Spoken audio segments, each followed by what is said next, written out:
La verdad me da mucho gusto verlos hoy aquí. Les damos pues la cordial bienvenida a todos los medios, a los ponentes y padres de familia. Como saben, Poder Ciudadano es una organización nacional que promueve la participación activa de las y los ciudadanos en los problemas que nos afectan a todos. Y bueno, pues nuevamente agradezco profundamente que estén hoy en este día en un tema que es tan urgente como necesario. ¿Cuál es el objetivo de este foro? Este foro tiene como propósito crear un espacio de diálogo multidisciplinario en donde podemos escuchar y articular las voces de los padres de familia, expertos en seguridad, educación, salud y derechos de la infancia. ¿Qué es lo que vamos a escuchar hoy o que vamos a ver? Las consecuencias que ha traído la prohibición de vapeadores en México, la violencia y los riesgos asociados a esta medida de prohibición, y sobre todo pues queremos construir una narrativa colectiva ciudadana que impulse una política pública efectiva y sobre todo responsable. Concentrarnos básicamente en la regulación como una herramienta para proteger a los menores y frenar el mercado negro, y con esto pues proteger a toda la familia. Pero antes de iniciar con esta ponencia, me gustaría que reflexionemos y los invito a ver este video.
Durante el último año en defensa de la regulación responsable como una alternativa real y necesaria frente a una política prohibicionista que ha demostrado ser fallida. La prohibición constitucional de vapeadores, lejos de proteger a los menores, ha fortalecido al crimen organizado. Ha abierto el mercado negro y ha expuesto a niñas y niños y adolescentes productos sin control, sin etiquetado y sin restricción alguna. Este foro representa un paso más en nuestro compromiso por informar, visibilizar y movilizar a la ciudadanía en un mensaje claro. Prohibir no es proteger, regular con responsabilidad sí lo es. Y bueno, pues hoy me gustaría darle la bienvenida a nuestros ponentes, al licenciado Oscar Balmer, que es periodista especializado en temas del crimen organizado y seguridad pública. Ha sido reconocido como por la Suprema Corte de Justicia de la Nación en Causa en Común y ha sido finalista en los premios García Márquez. Y bueno, también tenemos aquí al doctor Ignacio López, médico de la Universidad La Salle con una gran experiencia en atención de comunidades rurales y creador de la iniciativa Ayuda México MX. Y bueno, pues que brinda una gran atención gratuita en estos contextos de desastres. Y también tenemos a nuestra querida amiga Patricia Ganem, vicepresidenta de la Comisión de Educación de Coparmex. Ganem es una reconocida pedagoga que tiene una trayectoria de más de 40 años en la docencia. Y bueno, pues tenemos aquí a a la licenciada Mónica Olmedo, ¿sí? Abogada especialista en derechos humanos de niñas y niños y adolescentes en atención de violencia en enfoque jurídico. Y bueno, pues, ¿qué les parece si empezamos contigo, Oscar, como siempre? Me gustaría saber de qué es lo que por qué el crimen organizado le interesa a este mercado de los vapeadores. Déjame responderte la pregunta con una historia que me parece terrible, pero que además se volvió viral, pero debido al contenido tan violento es que no se transmitió en medios de comunicación tradicionales y quedó en redes sociales. Y esto ocurrió el 5 de diciembre de 2023 en Guasave, Sinaloa. Dos jovencitos de 16 y 17 años fueron obligados a caminar por el centro de la ciudad desnudos. Además eran golpeados por hombres encapuchados que iban perfectamente tranquilos por la calle mientras torturaban a dos adolescentes. Y lo que llevaban estos chicos, además de obligar a caminar desnudos, traían un letrero que decía: esto me pasó por vender vapeadores sin permiso. La clave está en la otra parte de la oración: sin el permiso de quién. Y el permiso de quién se refería al grupo de los Chapitos. En ese momento todavía no estaba en la franca guerra con el grupo del Mayo Zambada, a partir de lo que todos conocemos, que fue el Mayo Zambada engañado y llevado a Estados Unidos, pero ya había una pugna entre estos dos grupos que reclamaban la estructura del cártel de Sinaloa, después de que el Chapo Guzmán fue detenido por tercera vez y extraditado hacia Estados Unidos. Lo que peleaba el grupo de los Chapitos era el control de la venta de vapeadores en la Universidad de Occidente, porque era una especie, o es una caja chica. Ellos controlaban quiénes podían vender los vapeadores porque tenía una alta demanda, era además un producto de fácil y rápida recaudación en efectivo, y a diferencia de vender droga, cocaína, marihuana, metanfetamina, no tenía el riesgo de que la policía interviniera. Si te veían con vapeadores, pues no pasaba nada. Era como si estuvieras vendiendo cigarros o dulces o libros, piratas, lo que fuera, cualquier producto que estaba ahí en esta línea difusa entre la legalidad y la ilegalidad, porque ya se habían interpuesto algunos recursos legales contra el vapeador. Ahora que yo me dedico al tema de crimen organizado, que he estado viajando a Sinaloa para comprender mejor el fenómeno de la guerra, platicaba con algunas personas y yo les decía, bueno, ¿de qué les servía esta caja chica y de cuánto estábamos hablando? Y él me decía, bueno, los Chapitos en realidad ganaban solamente en Guasave aproximadamente unos 5 millones de pesos mensuales, solamente de ese pequeño espacio de venta.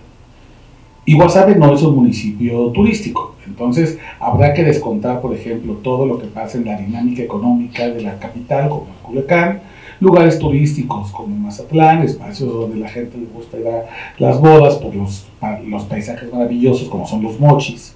Entonces cuando uno va sumando y sumando y sumando y sumando, se da cuenta que esta caja chica en realidad no es tan chica. Y hoy, por ejemplo, la venta del vapeador es un recurso económico que utilizan los Chapitos para su pelea activa con el grupo del Mayo Zambada. En concreto, ¿qué es lo que están comprando con ese dinero? Bueno, compran principalmente armas, compran municiones, compran drones y compran la voluntad de algunos funcionarios que son corruptibles, ya sea por miedo o por conveniencia económica. Entonces, toda esta cosa que imaginamos, que es la ganancia negra del vapeador, que está calculada muy conservadoramente en 5,000 millones de pesos anuales, que a mí me parece que todavía es un cálculo bastante alejado de la realidad. Yo le pondría por 3, pero ese es un cálculo mío. En realidad tiene efectos muy claros en la vida de todos nosotros. Porque cuando ya trasladamos ese gasto a la munición, al AK-47, al R-15, a la 9 milímetros, calibre 38, lo que estamos viendo es que el efecto es claro. Hoy la guerra en Sinaloa, después de casi 250 días de guerra, que la contamos a partir del 9 de septiembre, porque fueron cuando comenzó la violencia en las zonas urbanas en Culiacán, lleva más de 1,300 muertos. Eso igual sigue siendo un cálculo conservador. tiene más de 900 desaparecidos, pero los desaparecidos además tienen una característica muy importante. Son la mayoría hombres jóvenes de 15 a 25 años. Y además tienes todo el fenómeno de la extorsión, una cantidad brutal de negocios en Sinaloa que han quebrado y que no van a poder volver a levantar la cortina. Entonces, yo digo, cuando me preguntan, bueno, ¿y es relevante los vapeadores? Es decir, ¿por qué si tenemos situaciones tan urgentes en este país? ¿Por qué si estamos en las puertas de una recesión económica? Si estamos viendo la violencia desbordada por todos lados, si tenemos la bronca de los aranceles, si tenemos a Trump encima y la elección del Poder Judicial, y entonces luego vamos sumando males, alguien dice, ¿para qué estamos discutiendo los vapeadores? De verdad, no estamos perdiéndonos en la textura, en un tema que no parecería relevante. Yo les diría, estamos hablando de un tema que empodera al crimen organizado y que tiene la capacidad de afectar la vida de los hijos de cada uno de nosotros, de nuestros hermanos, nuestras madres, nuestros padres. Estamos hablando de la vida, que no me parece que es la cosa más superior que puede existir en esa sociedad. Entonces, cuando cedemos el control de los vapeadores, este mercado negro del crimen organizado, hablamos de homicidios, hablamos de secuestros, hablamos de extorsión, hablamos de régimen y control territorial. En algunos lugares, como el vapeador solamente se puede vender con el permiso del crimen organizado, entonces todo lo demás se tiene que vender con el permiso del crimen organizado. En la misma tiendita donde el vapeador ya lleva el impuesto del cártel local, entonces ya se le puede poner impuesto a las papitas, al refresco, al pollo, al queso, a la crema, y todo lo pagamos nosotros. Pongo el ejemplo del cártel de Sinaloa, pero por ejemplo, en el sur del Estado de México, en Michoacán, en Guerrero, en esta región que conocemos todos como Tierra Caliente, la nueva familia michoacana, que está encabezada por dos hermanos, los hermanos Hurtado Lascuaga y el Pecio Fresa, ellos mantienen un impuesto durísimo sobre el vapeador. Y ese impuesto les permite mantener una red de halconeo que tiene sometido a prácticamente un pequeño país de Centroamérica por la cantidad de población que está de rodillas con la nueva familia michoacana. En Puerto Vallarta, por ejemplo, que es un bastión importantísimo del cártel Jalisco Nueva Generación por la cantidad de negocios inmobiliarios y la venta de tiempos compartidos, el negocio del vapeador está asociado a las ganancias que tiene Nemesio Ceguera Cervantes el Mencho.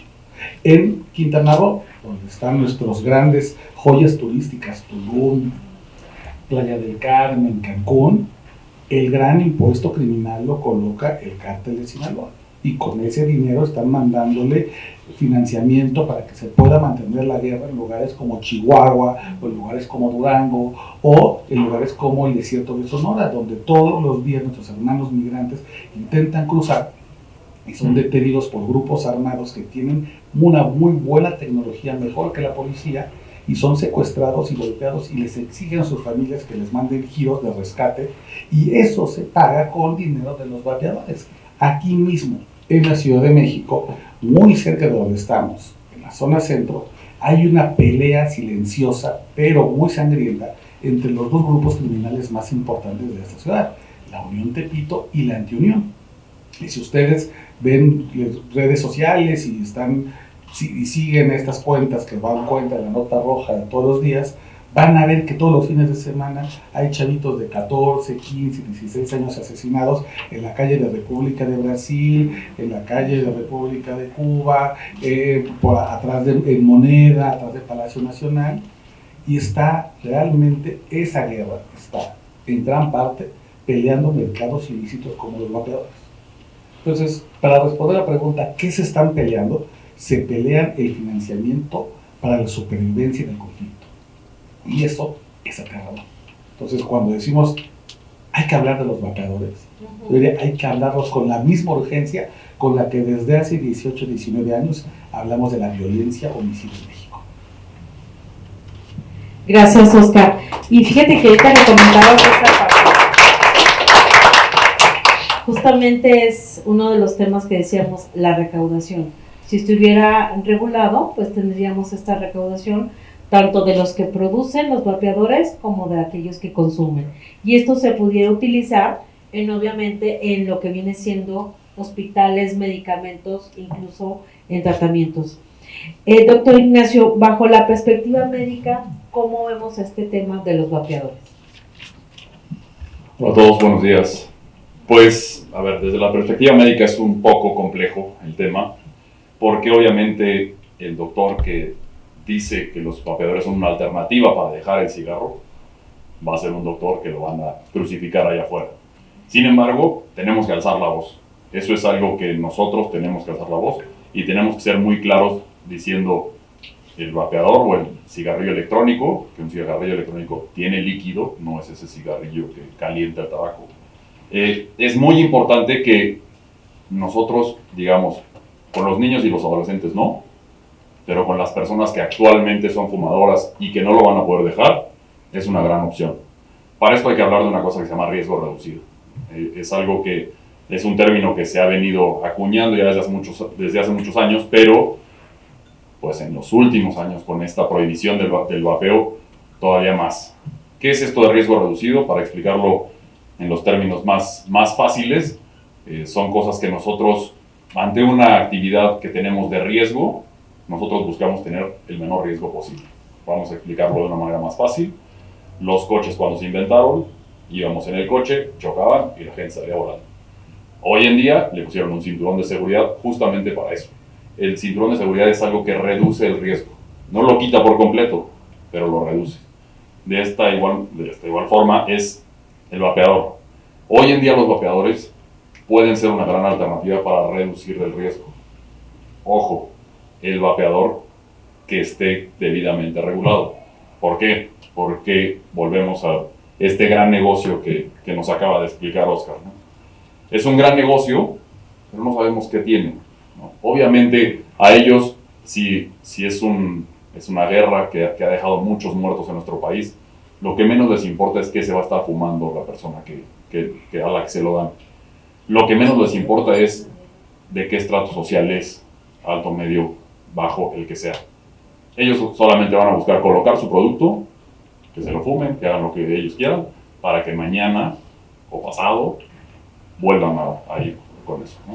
Hoy en día a los vapeadores les ponen hasta pantalla y tienen jueguitos y vienen con caricaturas. ¿Qué ha hecho esto? Esto ha hecho que la gente se empiece a enganchar de una manera más pronta. Nosotros tenemos que ser conscientes y tenemos que regular este tipo de acciones. Tenemos que buscar que, en este caso aquí que tenemos la Secretaría de Salud, busque meter estos productos que hoy en día son mucho más de 4,000 productos. Obviamente hacer un estudio detallado de cada producto toma mucho tiempo, pero así como la FDA puede ser nuestro vecino del norte que podemos tener de ejemplo, ellos han ido regulando poco a poco. Les falta muchísimo, pero poco a poco lo van a ir regulando. Y lo más importante es que tiene que tener el vapeador. El vapeador tiene que tener solo 3 elementos, ¿no? Nada más. Si yo les pregunto, definitivamente no lo van a saber, no lo tienen que saber, pero eso tendría que estar muy claro. Tendría que tener una cantidad de nicotina exacta. Hoy en día no sabemos cuánto tiene. Entonces eso, por ejemplo, a los niños, a los adolescentes, puede hacer que se enganchen mucho más, que tengan una adicción mucho más fuerte a la nicotina. Puede afectar en el desarrollo cerebral que tienen los niños, ¿no? Por ahí platicábamos hace rato y escuchábamos de niños desde 8 años que empiezan a vapear. Son historias que nosotros conocemos y que tampoco podemos ocultar. Seguramente todos tuvieron un conocido cuando éramos jóvenes, no existían esto, pero que pues, empezó a fumar a los 10 años, empezó a fumar a los 12, escondidas. Hoy en día pasa exactamente lo mismo, pero con los vapeadores. Otro elemento que tienen que tener es el saborizante. Hoy en día les ponen saborizante. ¿Para qué? Justamente para engancharlos, para que sea más fácil. Si yo a un niño o a un adulto también le pongo, pues tal vez sabor tutti frutti a un niño, puede caer más fácil con fresa. Y si a un adulto le pongo una bebida energética como Red Bull o algo así, también puede ser que caiga por ahí, ¿no? Entonces, este tipo de cosas son 2 elementos. Y el último, que no tiene sabor, no tiene olor, es el propenilglicol, que es lo que tiene que saber. Estos 3 elementos son lo que hace un vapeador, no más. Tenemos o hemos tenido crisis de EVALI. En el 2019 en Estados Unidos hubo una cosa que se llama EVALI, que es una enfermedad pulmonar asociada a los vapeadores. ¿Por qué se dio esto? Porque tenían acetato de vitamina E. Esto no es algo que está regulado, esto es algo que viene justamente en vapeadores chinos. Y entonces, ¿qué pasa? Pues estamos queriendo que la gente deje de fumar, pero no le estamos dando la alternativa necesaria. Estamos queriendo que la gente tenga mejor salud, pero lo estamos mandando al mercado negro. Entonces, psicológicamente ustedes seguramente han convivido con un niño de 3 años. Cuando a un niño le dices no, va a ser sí, ¿no? La psicología inversa.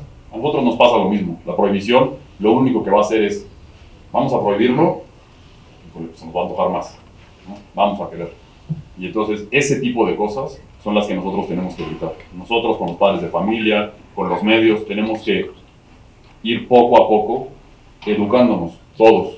Siempre va a haber algo que podamos aprender y entonces tenemos que saber, ¿okay? Esto no está diseñado para alguien que no fuma, eso es algo que tienen que saber, pero en México país hoy tenemos 17 millones de fumadores. Entonces, al tener esa cantidad de fumadores, tenemos 500,000, según el dato, no, yo también creo que son datos que están pues, un poco maquillados, tenemos 500,000 personas que vapean. Entonces, esas 500,000 personas que vapean, ¿dónde lo están comprando? ¿A quién se lo están comprando? ¿A qué precio se lo están comprando? Porque esa es otra. Tal vez aquí en Polanco cuesta 500 pesos y tal vez cercano hacia Tepito cuesta 150. No lo sabemos. Entonces, todas esas cosas hay que regularlas. Todas esas cosas hay que irlas haciendo poco a poco. Ahora bajando la cancha bajando el balón hacia nuestra cancha. En las escuelas, hoy en día, el ejemplo claro es ese. Estaban estos 2 adolescentes que fueron torturados, pero todos sabemos, yo les puedo decir, yo tengo un sobrino que así lo cacharon con un vapeador en su escuela. Él no lo vendía, pero lo consiguió adentro de su escuela. Entonces, todas esas cosas ya son muy fáciles de conseguir. Nosotros no podemos callarnos y no podemos no tomar la iniciativa en decir a los niños, a las niñas, qué es lo que está pasando, qué es lo que ellos tienen que evitar. Y sobre todo, si lo van a consumir, que esperemos que no, de qué manera es una cosa responsable.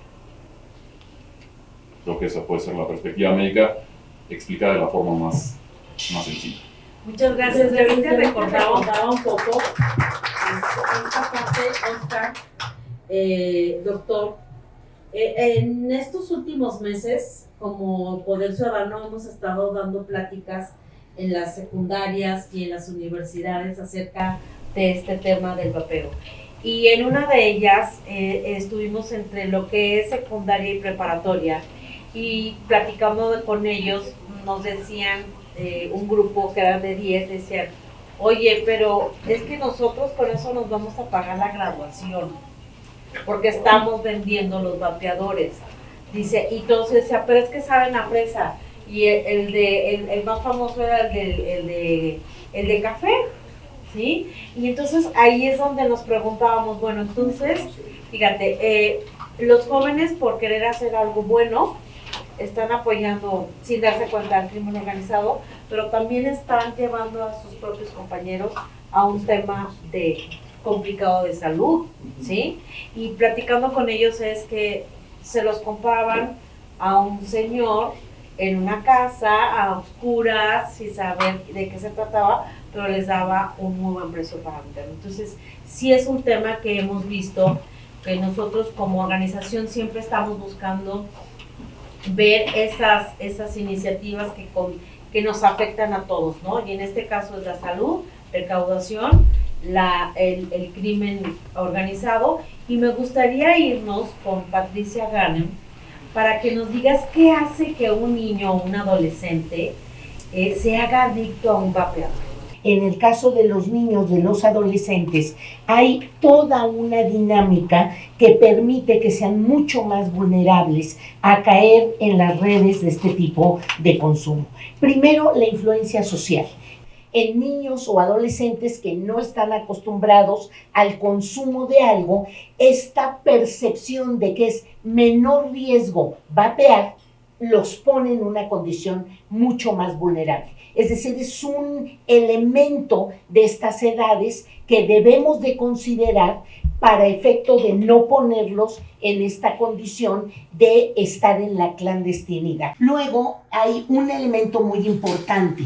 Parece ser que hay ya investigaciones que no los confirman de que el estrés, la ansiedad, este tipo de prácticas, este tipo de situaciones se baja con este tipo de consumo. Entonces es muy fácil que a lo mejor una madre, un padre, alguien, un tío, vea que tiene resultados y entonces el vapeador le parezca que es un medio para controlar este tipo de situaciones. Y por lo tanto, sí habría que entender la dinámica de los chicos y de las chicas. Si ustedes recuerdan, el 19 de octubre de 2022, la Secretaría de Educación Pública lanza un acuerdo, el 248, donde prohibía el uso de vapeadores y contribuye a todo este tipo de dinámica. Y lo que se busca es verdaderamente, o lo que se tendría que buscar, es una dinámica integral. Nosotros tenemos aquí, les dejamos algunos de los datos que ya se han mencionado, y efectivamente menores de 28 años andan en uso de vapeadores entre los 550,000 usuarios, considerando que 1,700,000 son los focalizados en el uso de este tipo de implementos. Si pasamos a la siguiente, ahí les dejamos los datos, me parece que pueden enriquecer mucho las notas, pero la dinámica de prohibición ya la han citado muy claramente, aumenta el mercado negro, impacta la economía y hay un desafío fuerte a la salud pública y a la educación. Es decir, es esta actitud retante de los niños, de los adolescentes, de usar la clandestinidad como para confirmar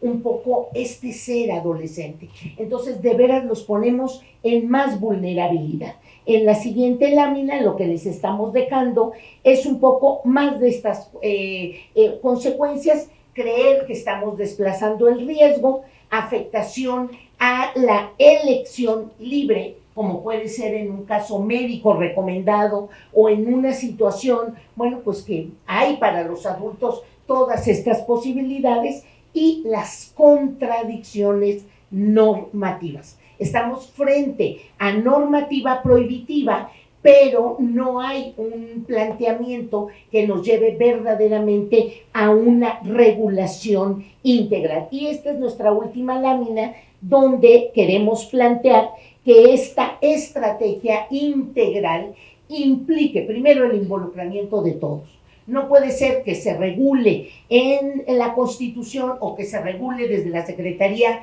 de Salud y no haya un involucramiento con Hacienda o con la Secretaría de Educación, y esto genera verdaderamente huecos, ¿no?, normativos, y una falta de regulación integral. El involucramiento de las familias, o sea, no basta decirle al chico, al niño, al joven que no consuma y plantearle los riesgos si el entorno familiar no está favoreciendo. Y hay algunas cosas más, como visibilizar las consecuencias, sobre todo señalando que los vapeadores pueden contener sustancias que no son las que están admitidas. Entonces, esto, irle ayudando a los chicos, a las chicas, a identificarlo. También el tema de una conciencia y un involucramiento de los empresarios y de los comercios, así como de las escuelas y la formación de nuestros maestros. ¿Sí? Los maestros tienen que lidiar con una enorme cantidad de prácticas que implica el acompañar a los niños y a los adolescentes, y a veces no saben cómo hablarles, qué decirles, cómo convencerlos cuando los chicos se sinceran con ellos, cómo acompañarlos, porque con una dinámica de prohibición el maestro va a utilizar la misma estrategia poniéndonos en esta vulnerabilidad. Entonces, capacitación, uso de materiales que que tengan un fundamento científico, reglamentos escolares, hay que plantear protocolos muy claros para que la intervención del director, del maestro, sea apropiada y, por supuesto, poner espacios de consulta, de diálogo, así como tenemos una línea telefónica para atender temas de depresión, también para que un niño, un joven pueda llamar y poder hacer una consulta. Entonces, desde el punto de vista educativo, sí los estamos poniendo en riesgo, no estamos considerando por qué un niño, un joven es vulnerable a este tipo de promociones y no estamos contando con una estrategia integral. El tema de los vapeadores, de cualquier tema de salud, tiene que ser abordado desde un lugar de la investigación compleja, ¿no? Y la investigación compleja justamente nos lleva a eso, pues llegar desde qué implica como un tema de salud pública, ¿no? Que implica desde a quiénes nos va a tocar prevenir, cómo nos involucramos, pero sucede mucho, y sobre todo en temáticas de niñas, niños y adolescentes, que hoy lo estamos discutiendo, por ejemplo, sin niñas, niños y adolescentes, ¿no? De entrada. Y eso es lo que sucede siempre. Los temas de niñas, niños y adolescentes se discuten sin ellos, sin conocer sus dinámicas, cómo socializan, dónde socializan, por qué están socializando de esa manera, cómo están caminando, qué es lo que tienen a la mano en las escuelas para de pronto poderse informar, ¿no? Entonces, de este lado, al menos creo que hay una complejidad en la legislación, ¿no? Y lo primero que tenemos que entender es que regular o la realidad legislativa, la realidad que existe en las leyes no es la realidad social, ¿no? Y entonces, en estos tiempos de fast tracks legislativos, es difícil caminar en ese sentido que nos decía el doctor, ¿no? Vamos poco a poco, vamos regulando, no, nosotros queremos llegar y buscar la solución rápida, ¿no? Y es de entrada tendríamos que reconocer que es un problema que pues incluso tendría que ser investigado como un crimen complejo, ¿no? Todo lo que está financiando este tipo de industrias implica muchísimas cosas, ¿no? Entonces, una cosa que es muy importante en la regulación y sobre todo en temas de derechos de niñas, niños y adolescentes es, lo primero, ya no vamos a poder negar la realidad. O sea, y para niñas, niños y adolescentes no podemos ya intentar asumir siempre un enfoque proteccionista o paternalista. Tenemos que entenderles como sujetos de derecho que, tienen que tener a la mano información. Y tener a la mano información es reconocer ante ellos que estamos perdiendo ante la presencia del crimen organizado en un montón de cosas, ¿no? Que estamos perdiendo ante posibles legislaciones que no están teniendo mayor impacto que, por ejemplo, el orillarles a mercados negros, ¿no? Entonces, algo que considero que nos podría acompañar muy bien a primero pensar qué estamos haciendo es, pues no tenemos, o sea, no creo que tenga que ser la ley la que vaya a arreglar todo, número uno. Número dos, esa ley, si no tiene sustento científico, si no tiene sustento académico, pero si sobre todo no va acompañada de una certeza de cómo se va a hacer política pública al respecto, va a seguir cometiendo un montón de violaciones a derechos humanos, ¿no?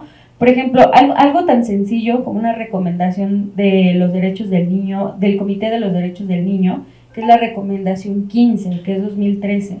Cuando en esta recomendación nos hablan de salud de niñas, niños y adolescentes, ¿no? Entonces, eso es otra cosa. Reconozcamos que salud infantil y salud en adolescentes es distinto. O sea, no podemos seguir diciendo salud infantil y agarrar parejo de 0 a 17 años.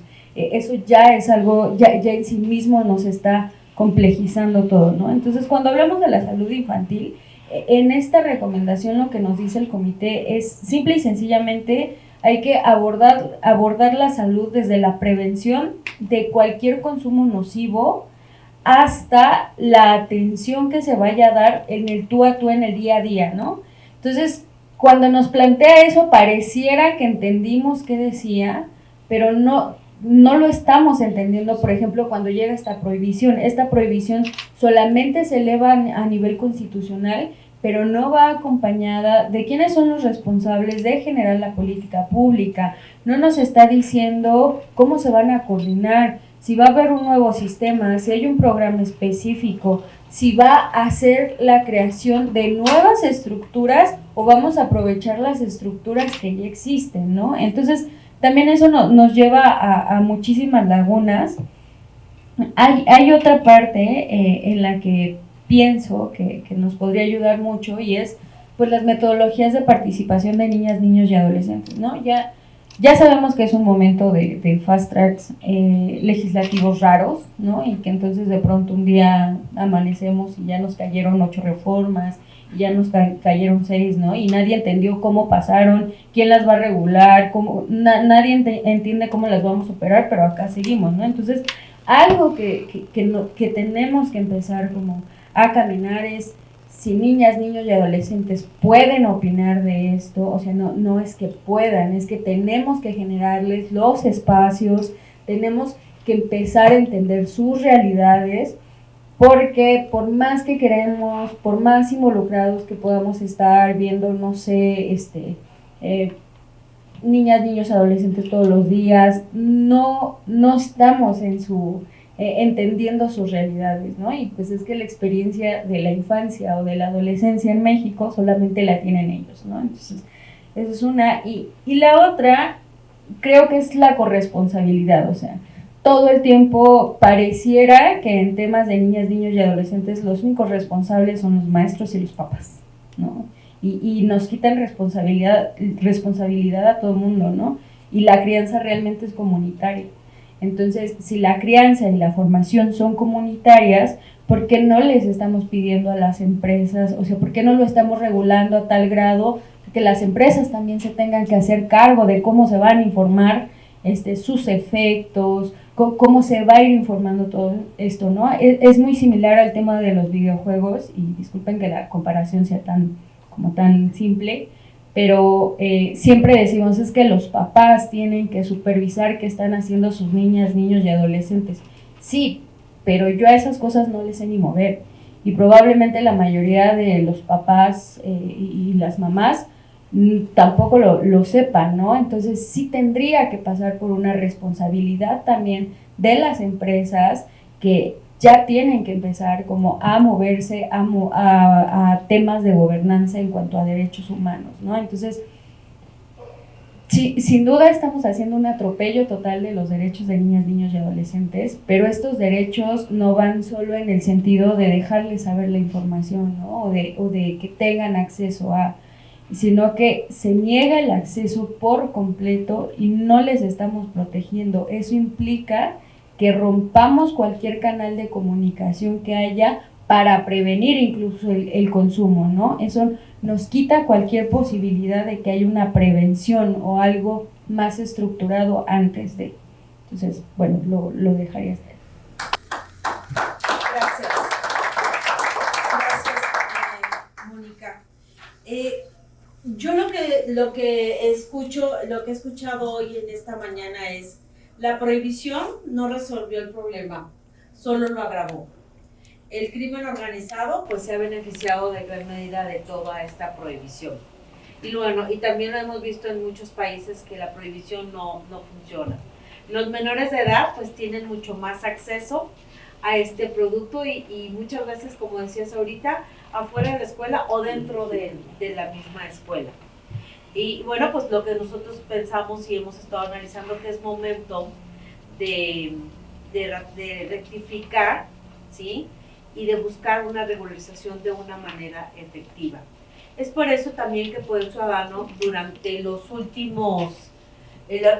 último mes nos dimos a la tarea de estar platicando con los grupos parlamentarios. Entregamos a cada uno de los diputados federales y a cada uno de nuestros senadores un documento, ¿sí? donde, como siempre, por el ciudadano no les dice qué hacer, sino cuál es la posición y cómo podemos entablar un diálogo entre ellos como nuestros legisladores y nosotros como ciudadanos para llegar a un buen puerto. Y ahorita me gustaría ver si tenemos alguna pregunta de los medios que están aquí acompañándonos y de algunas organizaciones que siempre hemos estado trabajando en conjunto. No sé si tengan alguna pregunta. Nosotros como organizaciones de la sociedad civil